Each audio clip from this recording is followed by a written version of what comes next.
Welcome to Unsolved Murders SA, a true crime podcast based on investigations that, at the time of producing this episode, were still open.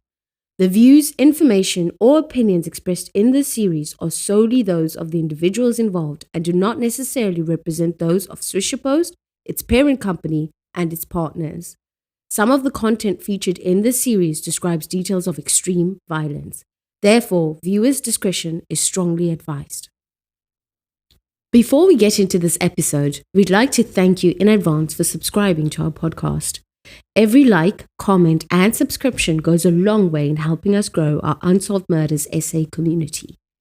If you are a new listener, then please do us a favor and subscribe to our podcast. The audio version of Unsolved Murders SA is available on Spotify, SoundCloud, and Apple Podcasts. We also upload video versions of these episodes on YouTube.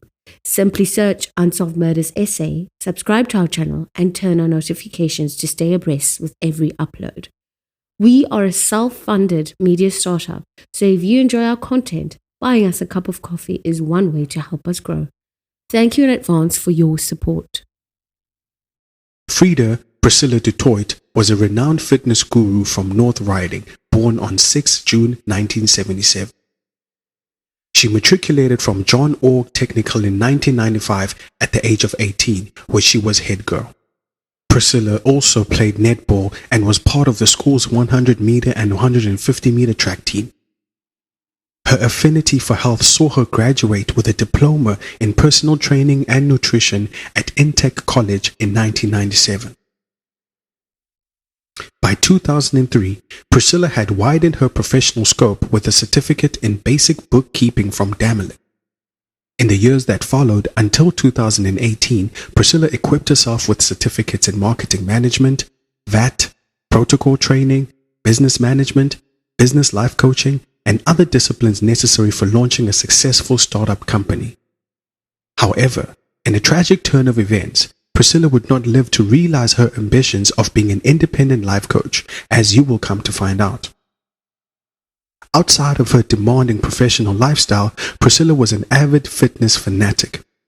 In fact, in her spare time, she was a bodybuilder who frequently entered pageant competitions like the 2016's Miss Bikini South Africa. So how did a fitness guru with a great passion for animal rights, religion, and fitness end up dead inside her home? The contents of this episode will largely deal with the unsolved murder of Priscilla, but in truth, the headline can be generally applied to many victims of gender-based violence in South Africa. There is one absolute truth that is, without a shred of a reasonable doubt, undeniable in the case of Priscilla, whose battered body was found in her Four Ways residence on Thursday, 17 October 2019. She and her family were failed by the South African Police Service. 2 years have come and gone, and after the murder case was handed over from Douglasdale's homicide unit to SAPS's national office in Pretoria, authorities are nowhere near zoning in on a prime suspect. Toit's brother, Patrick Rossley, did not hold back his tongue in lambasting Douglasdale police for their amateurish handling of the investigation. Open quote.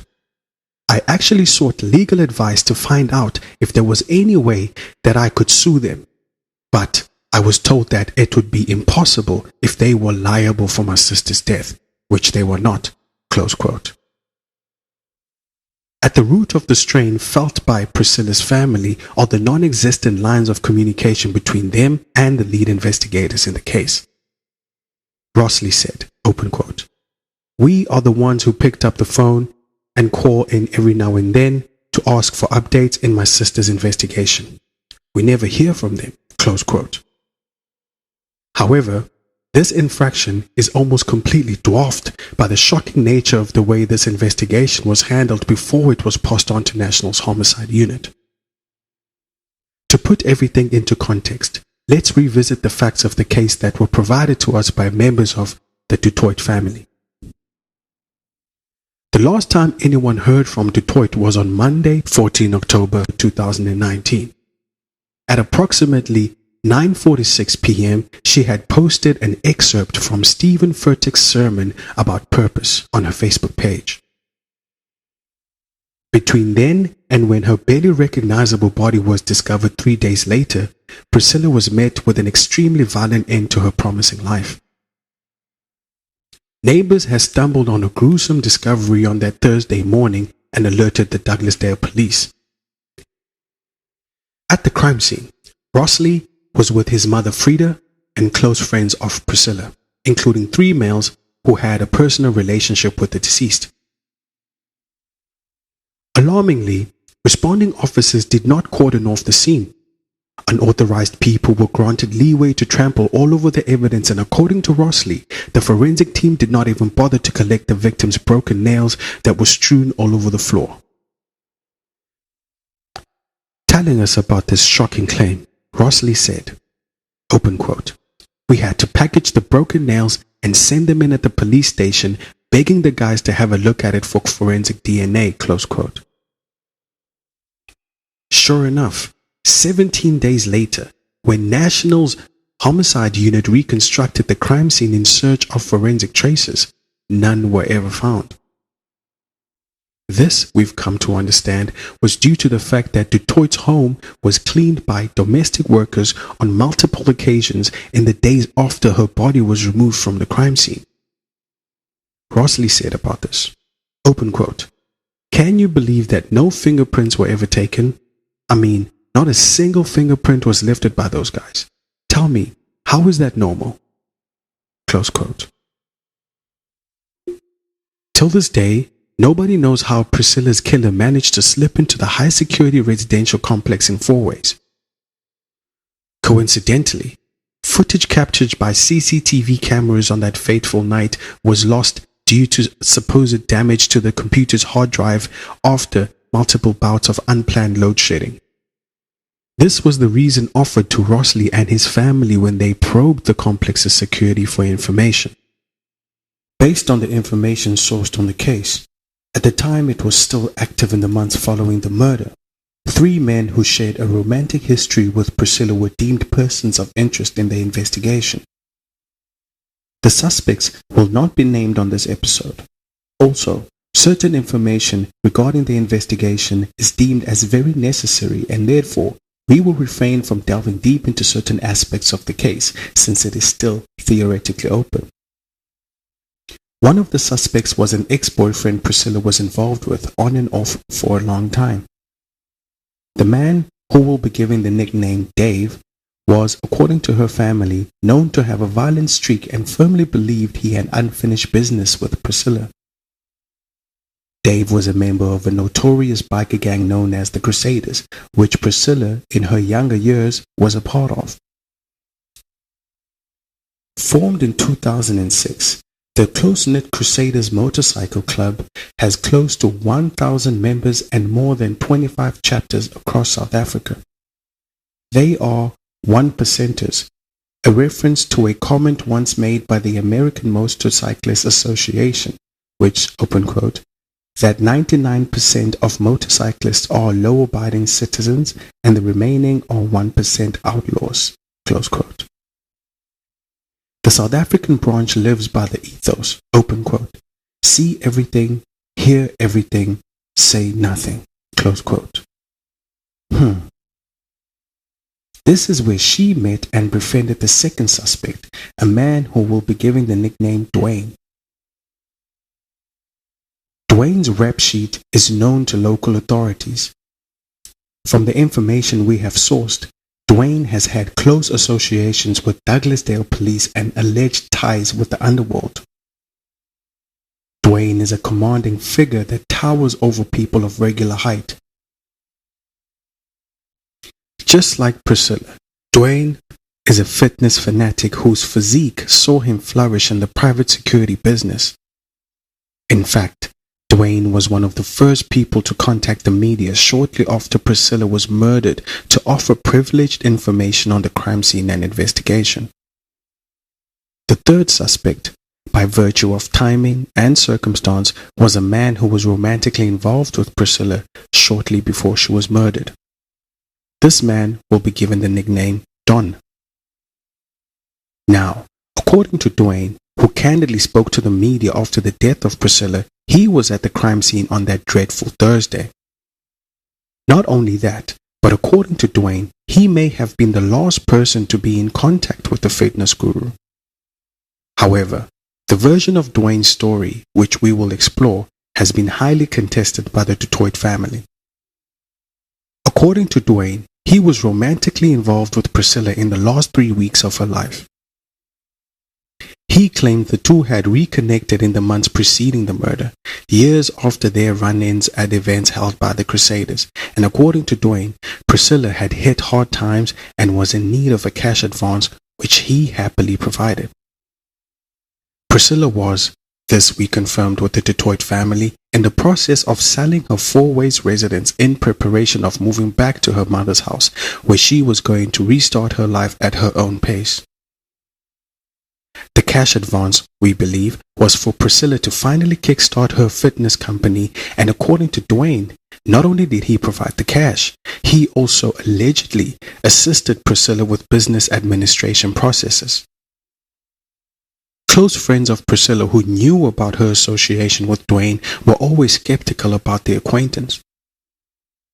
A friend of the fitness guru who, since we spoke with her in 2019, has pleaded to remain anonymous, revealed that something was always off about Dwayne. However, at least from Dwayne's account, Priscilla continued seeing him. According to Dwayne's version of the story, he was the last person to see Priscilla alive. Quoted in an article that was published 2 weeks after the murder, Dwayne claimed Priscilla had spent the night with him on Sunday, 13 October 2019, and returned to her four-ways residence on that fateful Monday. Recalling his story, Dwayne said, open quote, "From my knowledge, I was possibly the last person to see her alive. She spent the night with me on Sunday night, and from about 10 p.m. on Monday evening, she went quiet." Close quote. Dwayne has never denied being at the crime scene when Priscilla's body was discovered 3 days later. Claiming to have intimate knowledge on pathology reports and the post-mortem, Dwayne revealed that, according to the blood found inside the residence, Priscilla was murdered between 10 p.m. and 12 a.m. on Monday, 14 October 2019. Speaking to the media, Dwayne had claimed to have inside knowledge on the Douglasdale police investigation. He told reporters, open quote, "The fingers at the moment are pointing to one of her exes.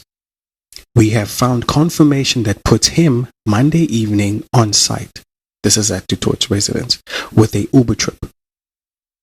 We have also found emails that he is now trying to delete with pictures of the Uber profile, but Uber are refusing to work with police," close quote. In fact, Dwayne went as far as accusing the ex-boyfriend, who in this case is Dave, of bragging to one of his girlfriends that he had access to Priscilla's house without keys, and this, Dwayne claimed, was unbeknownst to Priscilla. These were his exact words.